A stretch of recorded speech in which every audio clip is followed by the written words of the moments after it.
sama kita yang varian 2500 yang non turbo tapi sudah all wheel drive.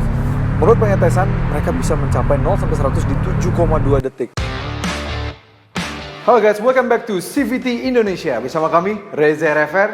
Di sebelah kami adalah sebuah tulang punggung Mazda di Indonesia.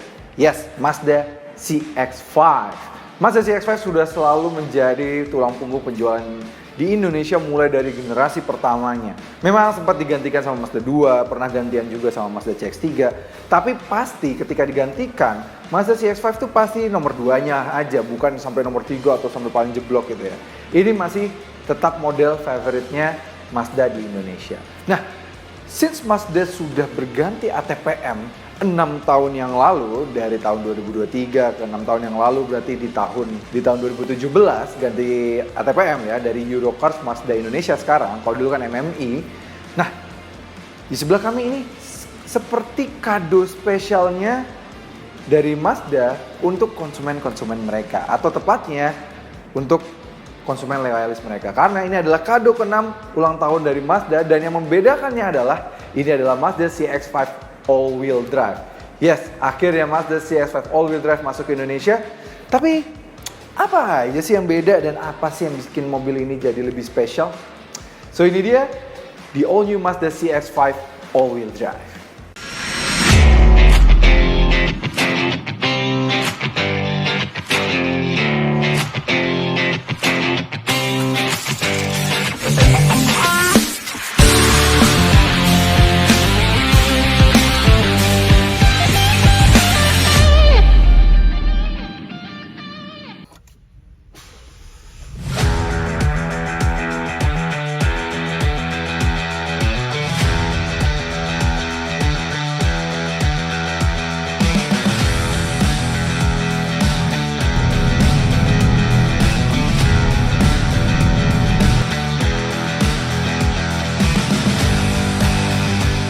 Yang paling kelihatan mungkin jadi pembeda nih, emblem 6th anniversary ya. Jadi memang sekarang Mazda yang sudah berganti ATPM ini sudah berusia 6 tahun di Indonesia. Dan sejak memang penggantian ATPM ini, memang Mazda lebih serius lagi untuk menggarap pasar Indonesia ya. Terbukti juga penjualannya cukup baik dan hampir beberapa kali dan sempat menembus 10 besar selama 6 tahun penjualan di sini. Karena memang Mazda ya dibandingkan brand-brand Jepang lainnya punya harga yang lebih tinggi karena memang mereka tergolong brand Jepang yang lebih premium lah. Memang belum sampai kayak Lexus, tapi sudah lebih premium dari yang brand Jepang lainnya gitu. Dan kalau paling kelihatan pembedanya, kalau kita perhatikan, memang warnanya berbeda ini. Sekarang namanya rhodium white. Ini sekarang jadi bagian dari premium color.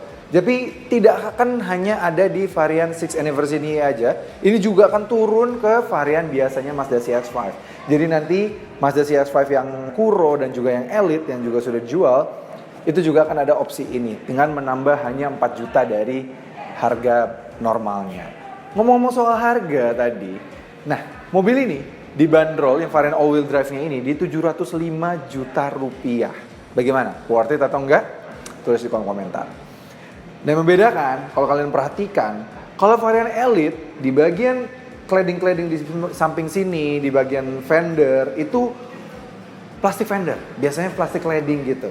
Kalau yang varian Elite, kalau yang varian Kuro, dia diberikan warna hitam tapi bukan plastik lagi. Seperti bahan yang ada di bodinya, body panel gitu. Tapi warnanya hitam, jadi kayak dual tone gitu. Nah kalau yang varian all-wheel drive ini, dia dibuat sewarna body. Dan memang juga sudah dijual di luar negeri sana. Varian all-wheel drive ini tergolong lumayan canggih. Dan yang menarik ya, selain tidak hanya perbedaan pada bagian warna dari depan, samping, dan belakang ya, yang kan mana cladding-cladding yang warna hitam dan atau plastik cladding itu diganti jadi warna bodi seperti ini. Tapi yang berbeda lagi yaitu adalah velgnya. Dia tetap menggunakan 225 R19, tetap 19 inci, tapi warnanya dibuat sedikit lebih terang. Sama seperti varian Mazda 6 yang nanti juga sudah direview sama Jason. Nanti kalau kalian mau nonton videonya udah tayang, kalian bisa tonton di sini. Jadi velgnya berbeda sedikit. Nah kami mau jelaskan sedikit apa sih varian all-wheel drive-nya, kenapa bisa kami bilang dia sedikit lebih canggih dibandingkan dengan all-wheel drive lainnya. Oke, ini tulisan all-wheel drive di bawah emblem CX-5 ini tidak hanya emblem biasa. Dia cukup canggih dengan teknologi namanya iActive All-Wheel Drive. Dia tidak hanya ya all-wheel drive biasa atau all-time all-wheel drive, transverse all-wheel drive. Nggak sesimpel itu. Ternyata canggih sekali. Kami sudah juga lihat review-review di luar negeri dan dites dengan rivalnya yang melawan brand-brand lain. Yang varian all-wheel drive ini lumayan canggih dan punya performa baik banget. All-wheel drive-nya ini bahkan bisa mencapai level 50-50 dari yang depan hingga yang belakang. Jadi pembagian tenaganya dari yang depan dan juga belakang bisa sampai 50-50. Jadi bagus banget. Di saat rival-rivalnya mentok-mentok yang front wheel drive bias juga seperti mobil ini ya, itu paling mentok ke belakang tuh hanya 30% saja. Atau ada yang 40% mentok-mentok. Ini sudah benar-benar bisa 50-50. Jadi benar-benar sangat canggih sekali. Dan kecanggihannya tidak berhenti di situ. Kecanggihannya, mobil ini bisa menggunakan radar yang sudah ada di mobil ini, yang sudah jadi bagian dari iActive Sense-nya itu, untuk memberikan seperti sinyal kepada sistem all-wheel drive-nya, dimana misalnya kalau dia mengecek nih, oh ternyata hujan, dia ngerasa udah suhunya udah mulai dingin, hujan kayaknya bakal becek gitu ya, nggak ada ojek lagi. Jadi dia akan bisa mengirimkan tenaga untuk ke belakang lebih banyak lagi supaya mendapatkan traksi yang lebih baik dari yang sebelumnya, dari yang varian front wheel drive biasa. Misalnya ketika dia di varian berjalan dengan front wheel drive saja, terus tiba-tiba hujan dan dia merasa ini kayaknya mobil bakal kelihatan traksi deh. Dia langsung segera memberikan traksi tambahan pada bagian belakangnya gitu. Jadi luar biasa sekali tenaganya, itu luar biasa sekali kecanggihan dari sistem all wheel drive dari mobil ini.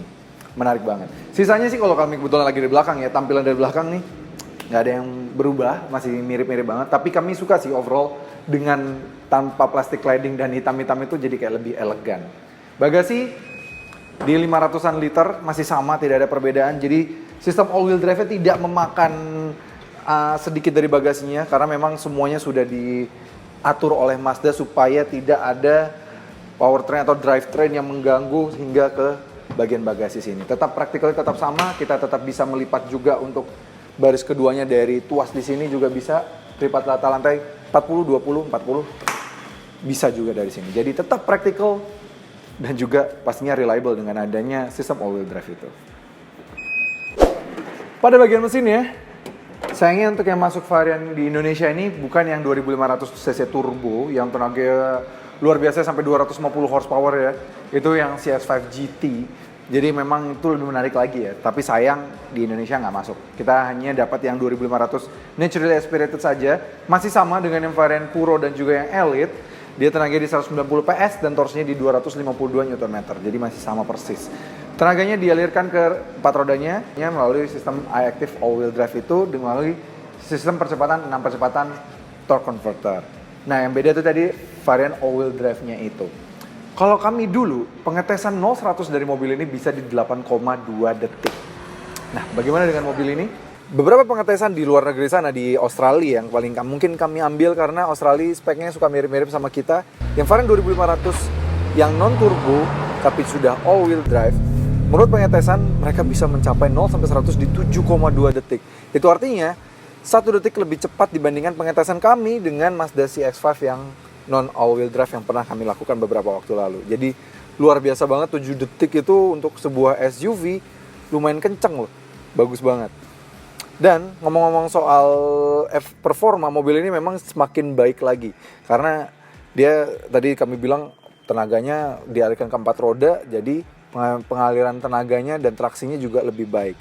Tapi tidak hanya itu, efisiensi dari mobil ini juga lebih baik karena mesinnya sekarang sudah disematkan juga dengan auto start engine. Jadi kita bisa matikan mobil skala menyala atau mati ketika misalnya di lampu merah gitu ya.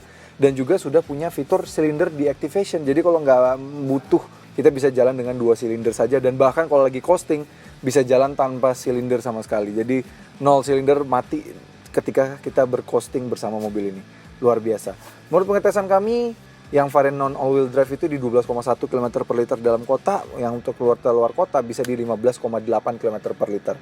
Tapi Mazda klaim bahwa karena sistem penggerak all-wheel drive ini tidak berat dan tidak memberatkan sistem kerja dari mesin dan bisa seketika mematikan tenaga all-wheel drive-nya dan sangat cerdas dengan memanfaatkan ECU-nya, dia bisa tidak terlalu jauh lah efisiensinya.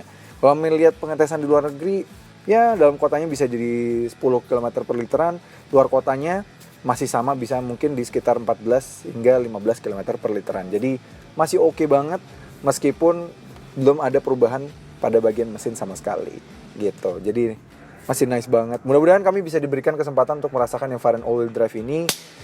Tapi kalau sisanya sih, kalau di bagian interior tidak ada banyak perbedaannya. Seperti head-up display, speedometer, itu masih sama. Paling di sini sekarang sudah ada mode off-road. Jadi ketika kita nyalakan mobil ini, kalau di mode sport tuh dia warnanya langsung merah gitu ya, mengisi. Itu seperti yang di facelift terakhir sudah ada. Tapi kalau kita rubah ke mode yang satu lagi, off-road, dia warnanya coklat. Jadi kayak lebih terasa feel off-roadnya gitu. Dan di tenaga off-road itu, dia sistem all-wheel drive-nya lebih cerdas lagi untuk membaca situasi jalanan gitu. Sisanya perbedaannya paling hanya kalau di bagian interior, paling hanya penggunaan napa leather pada bagian kursi dan juga misalnya pada bagian door trim dan jahitan-jahitan yang warnanya tuh dia sepertinya agak merah kecoklatan, itu yang berbeda. Dan pada bagian spionnya yang sudah frameless, jadi seperti kayak di brand Audi gitu, jadi sangat premium sekali.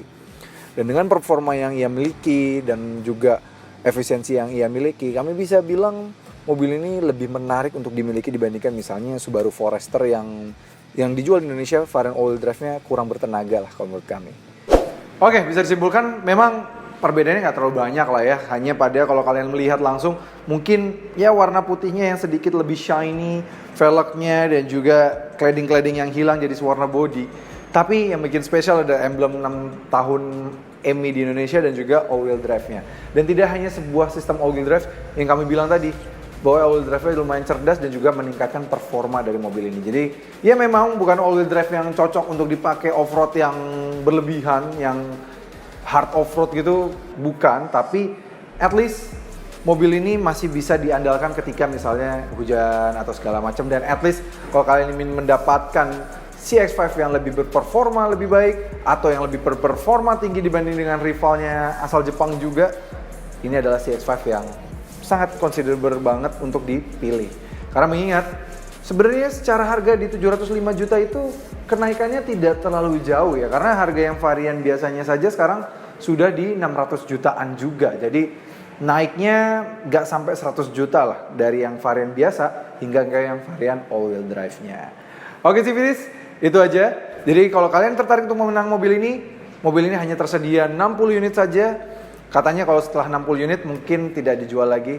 Ya mudah-mudahan aja kalau demand-nya banyak, kalian bisa push terus Mazdanya untuk tetap menjual yang varian all-wheel drive-nya. Oke, CVT, terima kasih sudah nonton. Jangan lupa like video ini, subscribe ke channel YouTube CVT Indonesia, dan nyalakan lonceng notifikasi. Main juga ke Instagram kami di @cvt.indonesia. Dan sekarang kami sudah memiliki website. Jadi bagi kalian yang tertarik untuk meminang Mazda CX-5 terbaru, kalian bisa membelinya melalui website kami di cvtindonesia.co.id. Dan kami bisa pastikan harga terbaik dan juga pastinya pemercepatan dari waktu inden. Itu yang penting banget, karena sekarang kan semua mobil inden ya. Itu penting banget tuh. Dan kalau kalian mau baca-baca berita terlebih dahulu sebelum memilih mobilnya, kalian juga bisa lihat dulu, baca-baca dulu beritanya melalui website kami. Oke CVTs, kami Reza Rever, kami pamit undur diri.